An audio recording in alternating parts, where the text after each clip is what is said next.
Hello, hello. My name is Livia Sarah, and today I am joined by. Hi, I'm Jess. And Jess, can you tell us a little bit about you? Yeah, I'm from Connecticut. I'm 22 and I'm currently in college. I have two sisters, one older, one younger, and I also have a dog. She's the best thing ever. My best friend. She's a cockapoo. Yeah. Yeah, so Jess and I are here today, kind of recording a collaboration podcast episode that is going to be released to both of our podcasts. So, the Live Label Free podcast, which you're listening to if you are obviously listening to this podcast. And Jess is starting, or has started, or is starting right now her own podcast, which is called, what is it, Love You Oh, First Pod? yes, first. Yeah, and because she messaged me and said she really resonated with my story when it comes to, sensory sensitivities and trauma and being neurodivergent and dealing with an eating disorder, she sent me a super, super sweet and lovely email that said, you're a huge inspiration to me and that she would love to, start her podcast with me as a host slash guest slash both. So of course I am honored and said yes very excitedly. And that's what we're doing today. So today's episode is going to be really like a casual conversation that we're talking about not so casual topics, but they're the topics, that everyone comes here for. So that being said, Jess, do you want to kind of just start us off by sharing, your story with, growing up as a neurodivergent person and then how that led to an eating disorder? Yeah. I think when I was younger, I had a speech issue. I also had like a medical seizure when I was younger, and I think that kind of I don't think it was related necessarily, but I think it definitely maybe contributed to like some anxiety and just feeling different. And I did have like a developmental delay, and that was really hard because I had a hard time communicating my needs to people around me, and I just felt really different in like my classrooms because I didn't know how to use my words because I didn't really have any until like I think it was like a lot later than I was supposed to, so I was definitely delayed with that. I think that like I had like a problem with like my nervous system, but like at that time I didn't really know like what I was feeling deep down, and I felt kind of like uneasy, and I just never knew like what it was until like recently like going through treatment for like my struggles with eating. Mm-hmm. And it's been amazing to like actually know what that feeling is because now I can be aware of it and address it in appropriate ways that help me feel more to help me feel more regulated and like regulate my body.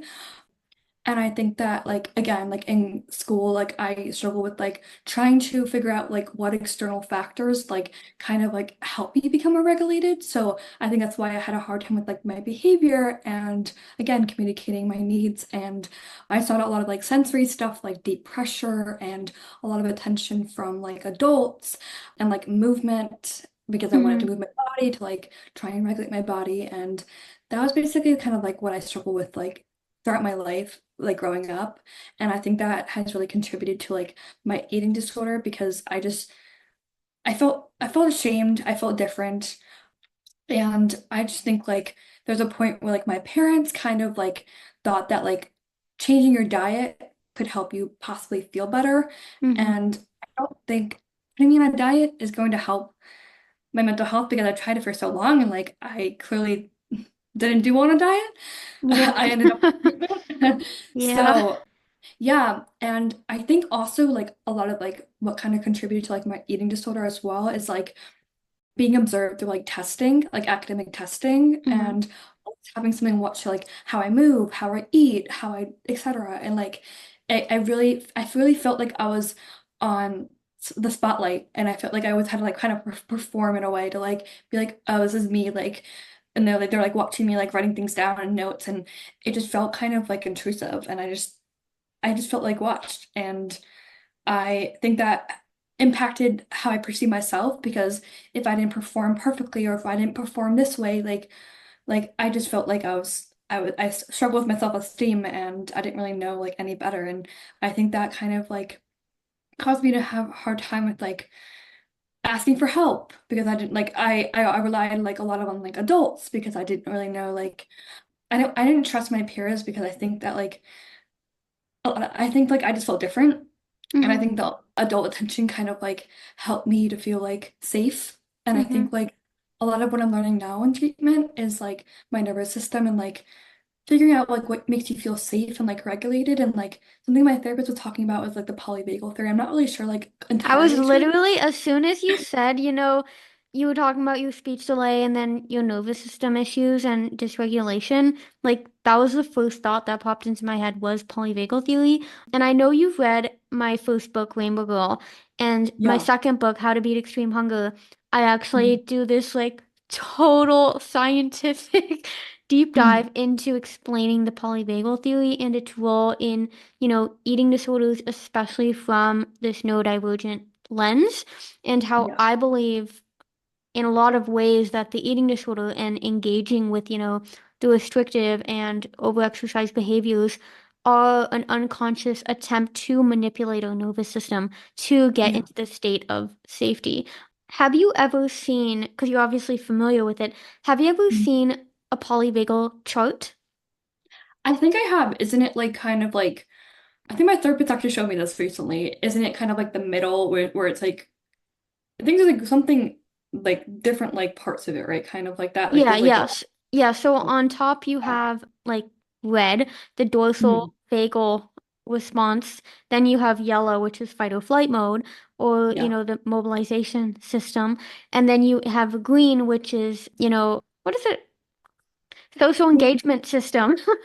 The VVC. So you have the ventral vagal complex, which is like the safety system. Then you have the sympathetic nervous system, which is, fight or flight mode, anxiety, panic. And then you Yeah. have the dorsal vagal complex, or DVC, which is like total shutdown, the body's last resort of self-preservation. And that's actually the oldest survival mechanism of humans of all species. Like some reptiles actually have that, play dead response. That's basically what that shutdown circuit is for. And I think often, in the autistic space, there's like that question, what's the difference between a meltdown and a shutdown? And a meltdown is fight or flight. That's the first thing is, feeling panicked, feeling worried. I need to escape. I need to get out of this dangerous situation. But when you are living in this fight or flight mode all the freaking time, which I think we are as neurodivergent people, because the world doesn't understand us, we have a hard time communicating in what people expect us to communicate in. We can't communicate through telepathy or this kind of stuff. We do require words, which are hard. And I'm actually writing a new book right now about, why autistic people get eating disorders. And I literally have a sentence in that book, like in the beginning, like I want to make it very clear that whatever I write ever, words are always going to fail me in the sense that, Mhm. words can never, ever, ever fully encompass what we are trying to say. Because Yeah. most of what we're trying to say, what we're trying to do is put our thoughts, which are intangible entities, we're trying to make them tangible, which you Mhm. can't ever really truly do in an accurate way and like maintain that same energy, I guess. So where was I going all of this? Yes, with the polyvagal theory, I'm super passionate about that, and I think, when providers, I'm so glad to hear that, you talking that your therapist is talking to you with you about that, because my therapist definitely did Oh not my God. know about the nervous system when I was getting treatment. It was, everything stemming from the autism was a so-called eating disorder behavior. And when I said, that's not true, this has always been me, it was, oh, that's the eating disorder talking. It was always the eating disorder talking. And I think, if there would have been this inherent understanding of she's dysregulated, like the movement, the constantly wanting to stand and pace and move is not trying to burn calories, but it's an attempt to regulate herself. I think there would have been so much more compassion for me, and I wouldn't have left treatment with all this trauma that I was Yeah. asked to heal. So I know I kind of interrupted you there, but I feel like Mm. it was not in like a bad way. Yeah, so we talked about, you kind of showed where your eating disorder, I guess, stemmed from and how that's tied to your neurodivergence. And I really also resonate with, the academic testing piece. I obviously talk about this in Rainbow Girl, everything for me when I was little, it was a competition. Like no Mhm. matter what it was, in my mind, it was a competition. And I had to win and I had to be the best always. And that's, what school became to me. It became a competition. That's what my sports became. They became a competition. And nothing was just for the sake of doing it. And I think even upon reflection now, and just having so many clients that are like the spitting image of me, it's Yeah. kind of insane, how I've attracted these people that I thought I was alone in the world. And now I'm like, there are so many of me out there is this idea that us neurodivergent people, we always have to have a purpose or a reason for doing something. Like there always has to be a point. I don't do stuff just to do it. Like I do it because I want a specific outcome. And I think that's why for us it can be so hard to just relax. Like when people talk about, I'm just gonna lay at the beach and just have a beach vacation for a week, and I'm like, okay, what are you gonna do? And they're like, I'm just gonna lay on the beach for a week. I'm like, I would rather die in a hole than lay on the beach for a week because it just seems so like purposeless to me. Like my brain would just like want to explode out of my head because I wouldn't be using it.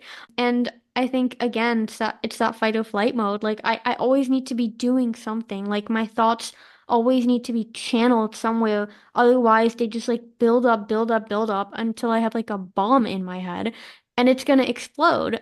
And I think Yeah. in a lot of ways, the eating disorder, the restriction, it Mhm. was a way for me to deprive my brain of nutrients, which basically numbed me from constantly thinking about like what is the purpose of life? Like what's the point of living? Like all these existential questions. But obviously it brings on a new form of suffering, which is, being enslaved to these rules and these routines that are not aligned with your values as a human, and you think about food all the fucking time, where it's like everything you read, everything you do, every conversation you have, it just like floats into this like abyss of food thoughts. And for me, I think anyone who's listening on the Live Label Free podcast and who knows my story knows, I reached a point where I literally said, I can't do this anymore. Like either I'm going to figure out the possibility of a better life, or this eating disorder is going to choose for me, and that is not life. So, yeah, that all being said, I think our listeners kind of both know both sides of our stories now. So, go ahead. Sorry, I really relate with like what you were saying with that. I think also like for a while I kind of like used like my eating behaviors and all those eating disorder related stuff as a way to numb myself because like I think like for a while like I wasn't being true, like I wasn't being honest in treatment. Mm-hmm. And I think I kind of was like, yeah, I don't have sensory issues. I don't have that. Like I think I was denying the fact that I actually had those issues. Yeah. And I've been in treatment this year and it's been a very rough experience, but once I started nourishing myself more and I'm Mm-hmm. trying to work towards more of like a recovery like state, like a full recovered state. Like I'm not there yet, Mm-hmm. but I'm working towards that. I Mm-hmm. think I'm more honest about my sensory stuff, and ever since I've been more honest, I have been learning more ways to regulate myself and not like mask it and not like ignore it. And I think that's the most important part about sensory stuff to not like it's obviously easy to like mask it because that's like we don't want to feel this way,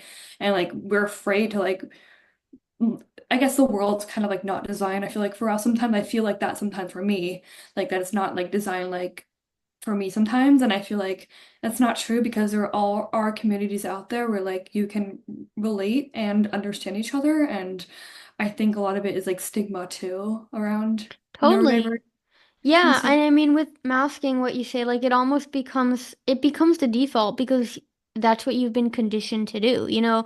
Growing up undiagnosed autistic, undiagnosed ADHD, you have this like deep soul level knowing of like I'm different and no one gets it.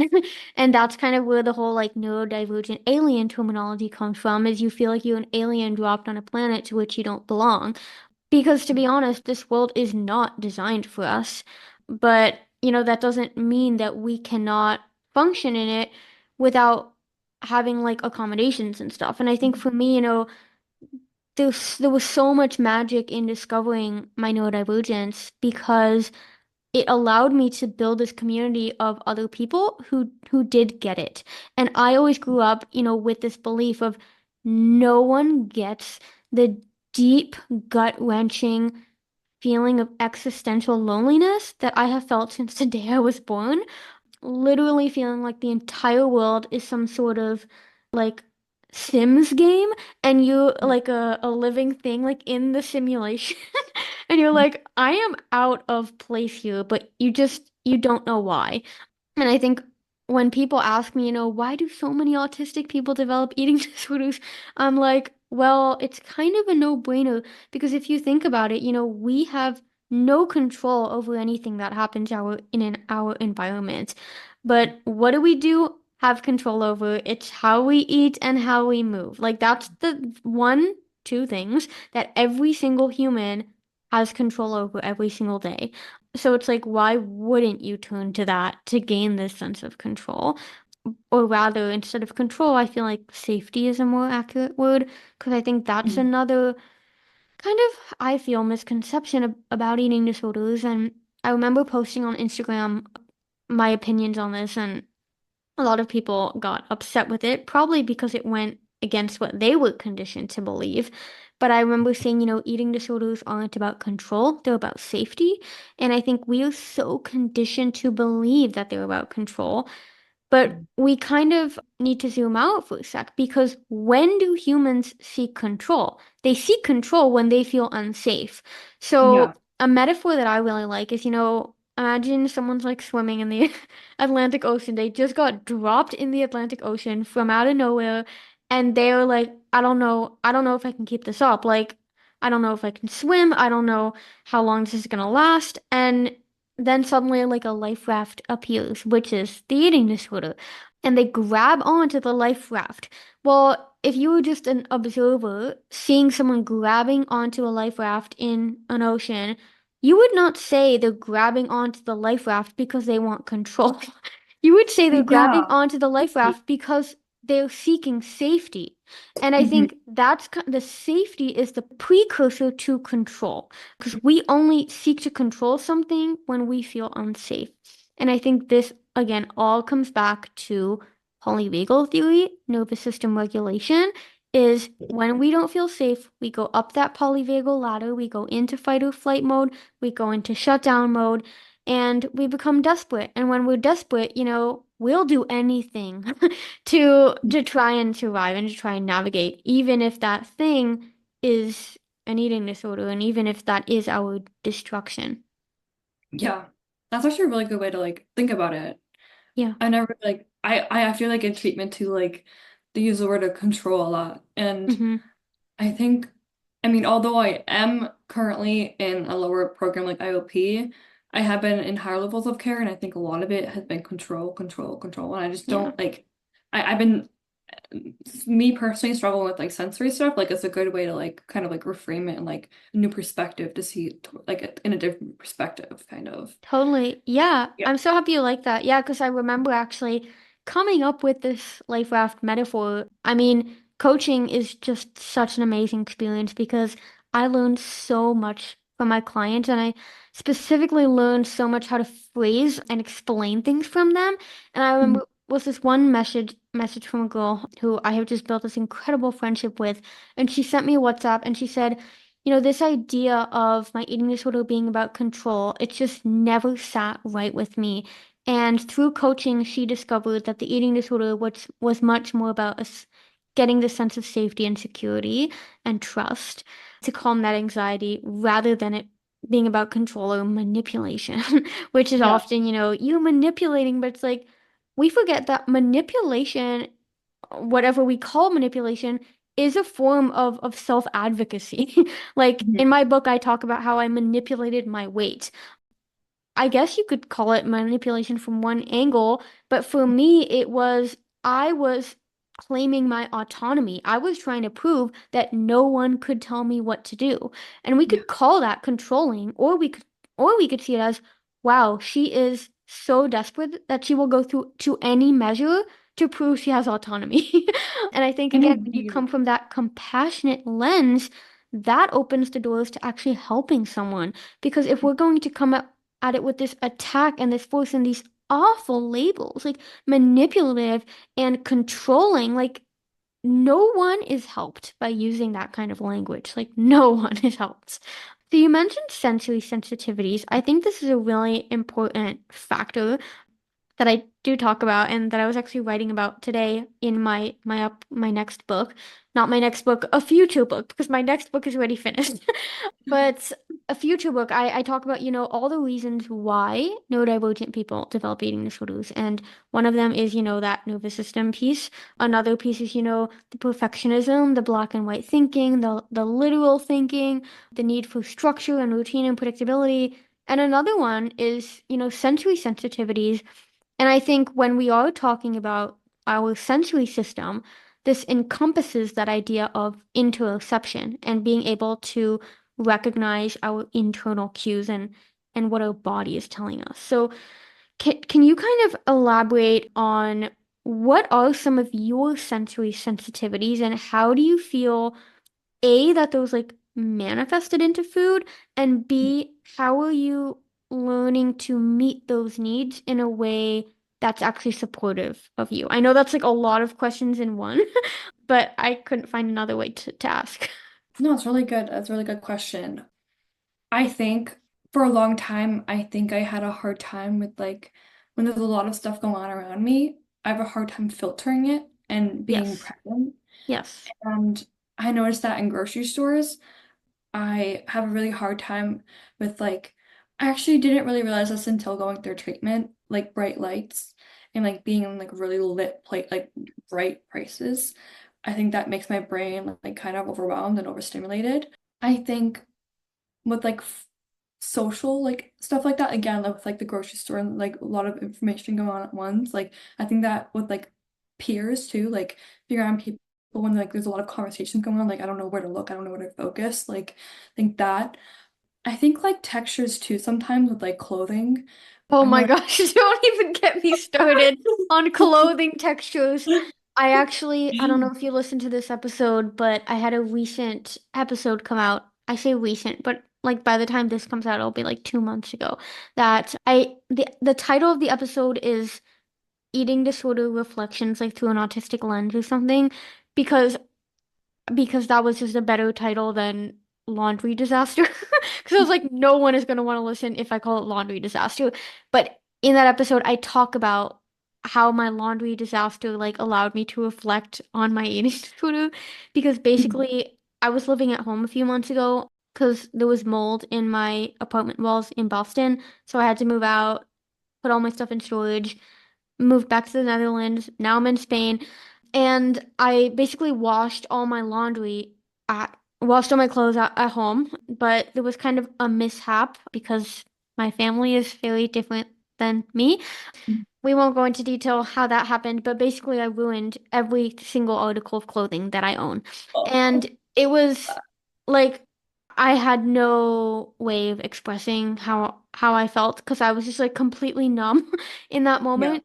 Like because to get all those clothes like I had took me years to find out like this is a comfy shirt. These are good pants. Like I will wear this sweater and everything was just ruined. And I was like, I don't know how to comprehend this. And in a lot of ways, in that moment, I was just like propelled into the same feelings that I had during my eating disorder, like when I would miss a snack or something wouldn't be like on time, I would say my whole life is messed up. I can't live anymore unless I like completely start over. And it would be so polarized. It would be so all or nothing. And that's kind of what happened with my laundry too. Like obviously I had some like socks and underwear that I didn't wash because they were still clean. But like Yeah. when I had ruined all my clothing, I was like, okay, well now also these perfectly good things I also need to get rid of because it became so black or white to me. So Yeah. anyways, that's kind of a tangent, but yeah, I with know. sensories and clothing, I mean, that's clothing shopping is my absolute number one biggest nightmare. Same. Like also like yeah, I barely have like any clothes. Like I think too like with like eating disorders as well, like in treatment, there's something where like I don't something that I don't disagree like I disagree with like changing. Like if you wanted to change your clothes, it's deemed as an eating disorder behavior. Oh my And like gosh, I can't believe we're talking about this. I can't believe we're talking about this. Okay, yes, keep going because I have an like example on this. yeah, like maybe sometimes I struggle with like body image, okay. But a lot of the times, if my clothes are rough on my skin, or like, or the way like it feels my skin, like even weight restoring too. Like, there's a lot of different things with like eating disorders where I feel like there's a lot of sensory stuff too. Like, Mm-hmm. there's a lot of sensory components to it. But with the Totally. clothing specifically, like in treatment, they were like, "Do you really want to change? Do you think it's your eating disorder talking?" I'm like, in my head, I'm like, I do have sensory issues. Like, do you want to acknowledge that? Yeah, And it's just I like it was rough yeah. because like all I could think about was my clothing. Yeah, I have a really good example of that. I'm like propelled back into Oh, that sure. moment freaking 8 years ago. I was in Carolina House, and again, you know this from reading my book, and anyone who's read my book knows that I was mentally traumatized in Carolina House. But I remember so Oh, clearly I had put on jeans like to start the day. I have not worn jeans for like the past 2 years. When I learned like, oh, I'm autistic, I don't have to wear jeans. I don't have to wear stuff that makes me uncomfortable. Yay. That was, a huge part of my autism discovery was like giving myself permission to respect my sensory needs. And I don't know why, but probably because I'm Dutch and, in Holland, everyone wears jeans. Like that is just like the etiquette is you need to be dressed mhm. nicely, you need to wear jeans. So I forced myself to wear jeans. And I remember in treatment, I put on jeans in the morning. But as I'm sure you can relate to, like when you're eating in treatment, especially with some of the food they give us, you can get so bloated and just puffy and get edema and Yes. all these symptoms. I mean, I actually had high cholesterol when I left eating disorder treatment, and I am someone who does not have high cholesterol. So we're not even going there. I don't want to scare people off now.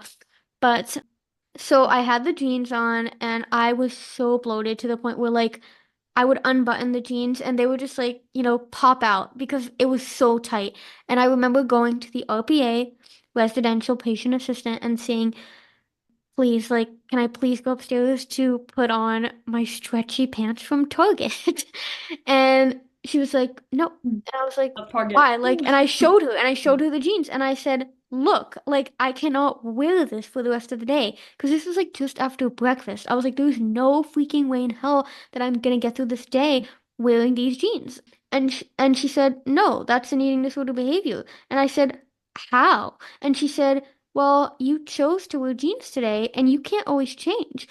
And then her reasoning though was absolute bullshit because I said, okay, explain to me why it's an eating disorder behavior because I'm someone who always needs to know why. If you're gonna tell me anything, you need to tell me why. And if you can't tell me why, then Mhm. your reason is absolute bullshit. Well, she said, well, Oh imagine God. that you were at school or work right now. Would you then be able to go up to your room and change? And I remember I said to her, am I at school or work right now?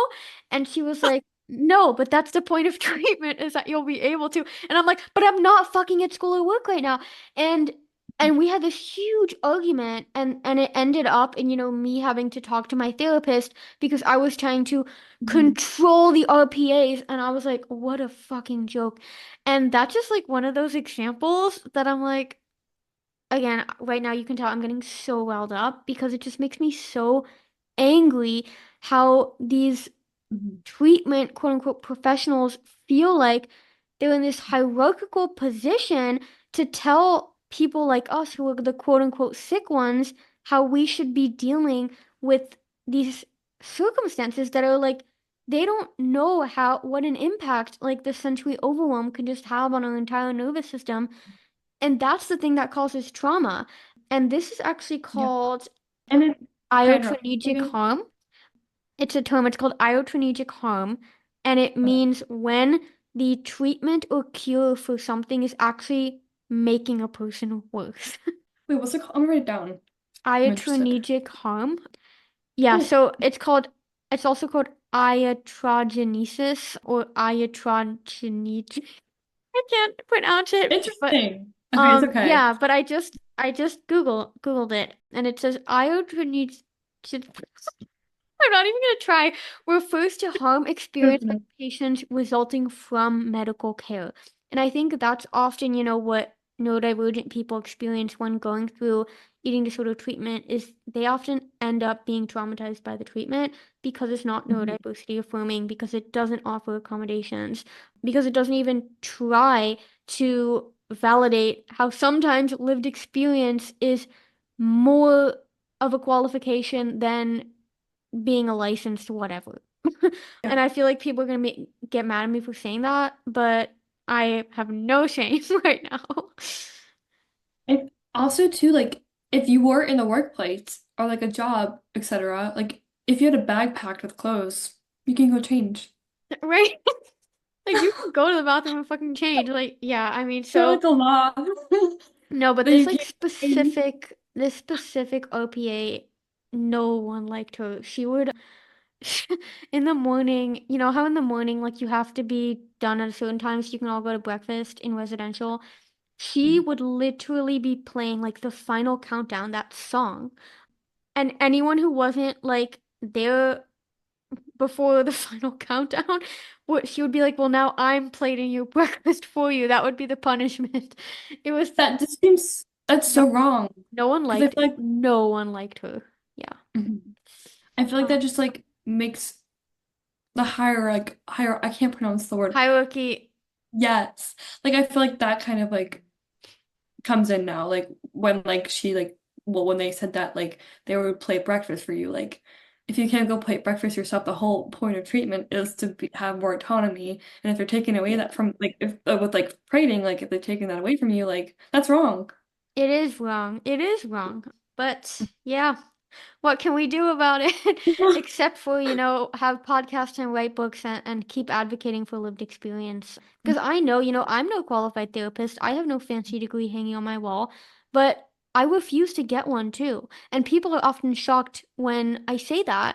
But that's because, I have experienced firsthand that diplomas and degrees mean absolutely nothing if you are unable to listen and learn from your patients or clients or anyone who has the lived experience that you don't. So, anyways, I feel like I just want to clarify because I know that therapists and professionals do listen to my podcast. I have nothing against professionals. Like, I want to make that crystal damn clear. in Because here. if you are a professional that is humble, has epistemic humility, is willing to learn and listen and learn from your patients and to make yourself better, I think you are golden prime professional. However, if you're a professional and do not take the philosophical, to know is to know nothing approach and you believe you have everything already figured out, well, if you already have everything figured out, you might as well go back to bed because what's the point of being in the world if you already know everything? So I just Yeah. want to make that really clear.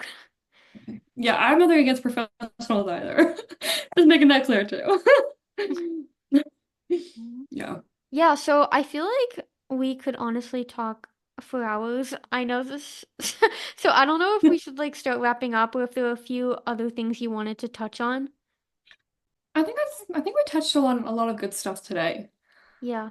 Yeah, and I mean, because we both have podcasts now, well, I've had mine for what, because you're turning 23, is that right? Yes. Yeah, I That's think I started my podcast when I started in 2021, and I always, wow. because I'm from 1999, like Mhm. November 1999, I'm like for the majority of the year, I'm like the age of the year, if that makes sense. So like Okay. in 2001, I was mostly one. In 2002, I was mostly Oh my two. gosh. In tw 2024, like I'm 24 now. I turned 25 in November of 2024, which means that for the majority of 2025, I'll be 25. Mhm. So, where am I going with this tangent? Because I started my podcast in July of 2021, that means I was 21. So, yeah, I don't even know why I'm sharing this, but Really we have good. kind of a similar timeline Yeah, in that regard. I cannot believe I've already been doing this podcast for almost 4 years. That's that's crazy. amazing. Like, I'm just so inspired by your work. I'm so Thanks. happy. And that, honestly, when people say that to me and like say how much my work has impacted them, that is the sole reason I keep doing this work. Because if no one cared, like, I would have no reason to keep going. Because it's hard. Like, Yeah. it's hard, especially the writing, because I know that whatever I write, it's going to fail me. Like, you know what I mean? Like, it's never, ever going to reflect exactly what I'm thinking in my head. It is so frustrating for me as an autistic person that just wants to get everything right. But I think that's part of the art is the imperfection. Because I think when we think of that term perfect, the opposite of imperfect, I believe, is actually not imperfect. It's meaningful. And I think what Mhm. makes my art, what makes my writing, what makes my podcast meaningful is the fact that none of it is perfect. And I think Yeah. kind of like our stories and lived experience, I talk about, the more struggles you've had in life, the more meaningful your story becomes. It's like when you read a really good book, why is the book good? Because there are so many obstacles and things and different themes that have to be overcome. But if there's no challenge, like if the whole book is about sitting in a daisy field, no one wants to read that because there's no challenge. There's nothing to overcome. And I think as humans, we are drawn to like seeing other people overcome struggles. And I think that's, why I'm so passionate about this work is because I'm so passionate about helping other people, turn their mess into their message, I love which that. is the last sentence of my book.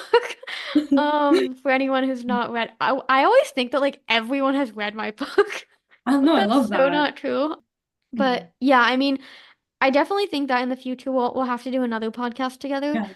when you're Definitely. also like more versed in the podcasting world. But this is gonna be your second episode, I believe. I might make a little introduction video and then like Hmm. maybe have like Yeah. second-ish. Yeah. Mhm. And I remember like I know you're probably so nervous, which is okay. And Actually, it's surprising because I was really nervous going into this, but now I kind of don't feel nervous as much, which is good. it is, and I think one thing I learned also with podcasting is like when I started, it was such this feeling of like that I had to be presenting something. Like I felt like I was running a TV show and I was like, this has to be perfect. But that kind of sucked the joy out of it, but also like the authenticity. And Mhm. I've learned like just from the feedback that I've gotten from my listeners is they love the episodes that are more conversational, that don't feel scripted because Mhm. that's kind of where the human connection is. And I think, Yeah.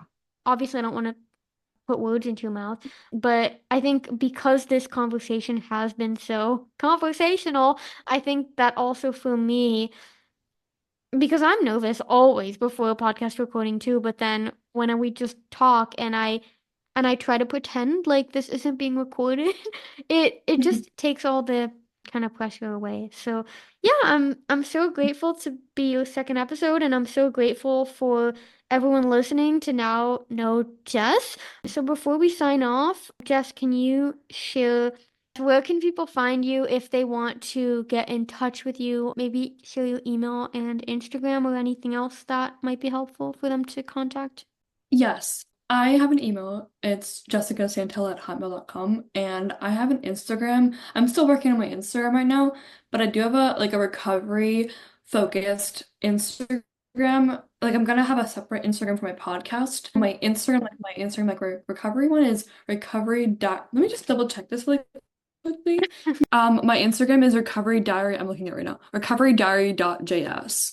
And I'll also like provide you my podcast Instagram like when I get it together.